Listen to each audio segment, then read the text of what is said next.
I'm gonna film giving myself a testosterone injection via subcutaneous injection. So, alcohol swab and wipe the area that you're going to inject.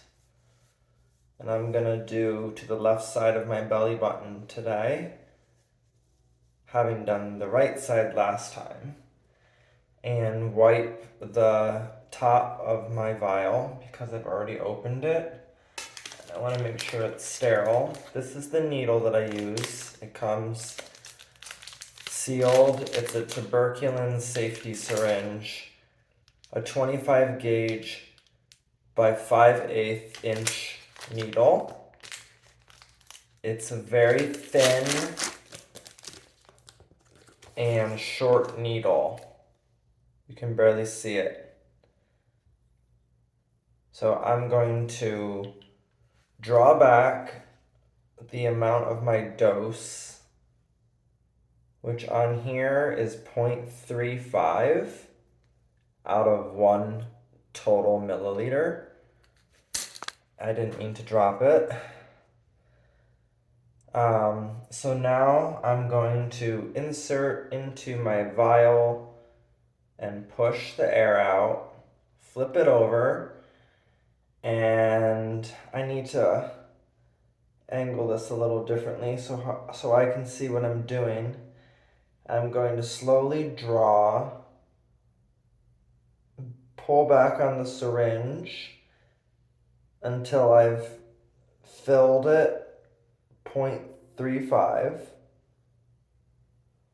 And with this particular needle being as thin as it is, this process takes a little bit longer, or maybe a lot longer than if it were an intramuscular shot, which is a thick needle and you could just draw it back and the syringe would fill quickly. Here the syringe fills slowly, more slowly, not a big deal. So what I do is I overdraw. So here it's more like 0.5, and I'm going to push up to get just the exact amount that I want, and I'm going to flick like this, which gets air bubbles out. So now I'm going to push up. I see an air bubble. I'm going to flick it, and I'm going to push the air bubbles up and out, and I'm going to push up to 0.35. I actually got a big air bubble in there, so there we go. 0.35, I'm ready. So now I'm going to pinch my fat to the left of my belly button. One thing that I do, by the way, is I look at the needle. There's like a beveled edge, it's called, which is the edge that has the opening. I like to put that on top, meaning I'm looking down at that, not turned any other way. I like the bevel up, which I heard somewhere. I saw a video, I think, that said it hurts less if you do it that way. And so I've adopted that method. So I'm going to pinch, and I'm going to angle at a 45-degree angle. I'm not going straight in. I'm doing a 45, it's hard to see here, but if this was a 90-degree angle, I'm doing a 45-degree angle into my belly fat that I'm going to pinch. And again, looking to see that the bevel is up. Okay, I'm going to pinch. Here we go. All right, so now I'm depressing the plunger, and this is a slow process. I'm not slowing it down for the camera. This is how I do it. This is how you want to do it for subcutaneous so that it doesn't hurt. Because the testosterone is suspended in an oil, so it's thick.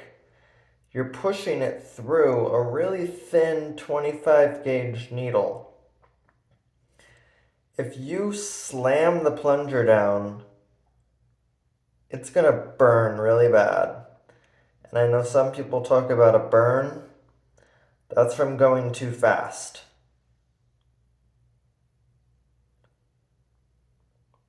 So I'm just depressing at a nice, even pace. We're about to the end here. Okay.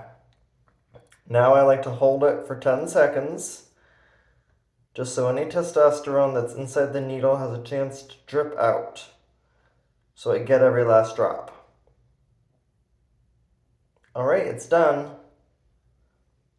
I release the skin and I pull back. There's some blood there. Sometimes it bleeds a little more than other times. Sometimes it doesn't bleed at all.